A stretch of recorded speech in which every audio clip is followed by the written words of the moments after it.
नमस्कार विद्यार्थी मित्रांनो, आज आपण पिल्लूदर्शक शब्द पाहणार आहोत. पिल्लूदर्शक शब्द म्हणजे काय? आपल्या परिसरात विविध प्राणी पक्षी राहतात. या निरनिराळ्या प्राण्यांच्या पिल्लांसाठी निरनिराळे शब्द वापरले जातात. त्यांना आपण पिल्लूदर्शक शब्द म्हणतो. तर आज आपण असेच काही पिल्लूदर्शक शब्द पाहणार आहोत. पहिला प्राणी आहे गाय. गायीच्या पिल्लाला वासरू असे म्हणतात.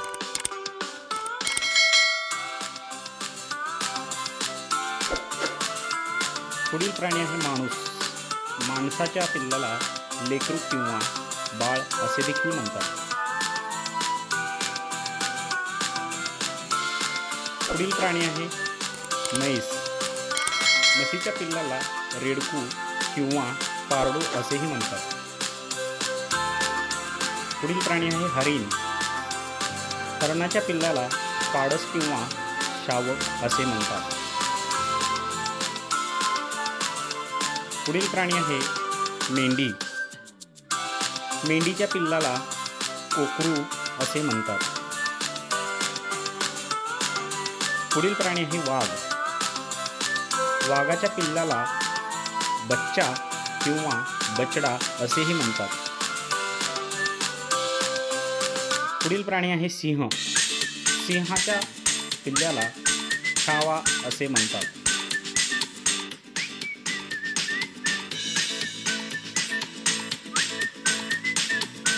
पुढील प्राणी आहे कुत्रा. कुत्र्याच्या पिल्ल्याला पिल्लू असे म्हणतात.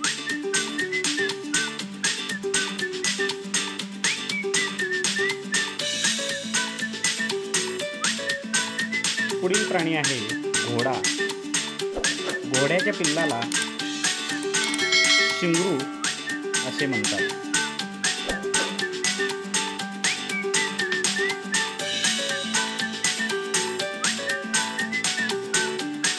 पुढील प्राणी आहे गाढव. गाढवाच्या पिल्लाला कट्टू किंवा शिंगरू असेही म्हणतात.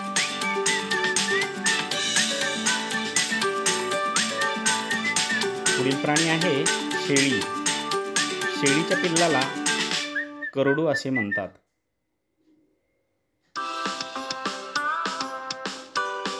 पुढील प्राणी आहे मांजर.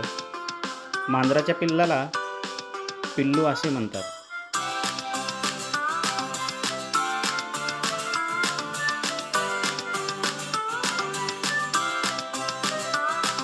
पक्ष्यांच्या पिल्लाला पिल्लू असं म्हटलं जातं.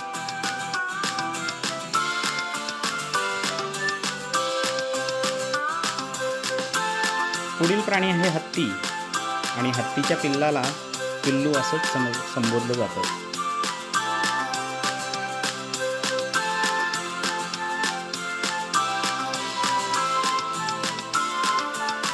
कोंबडीच्या पिल्लाला पिल्लू असे म्हटले जाते.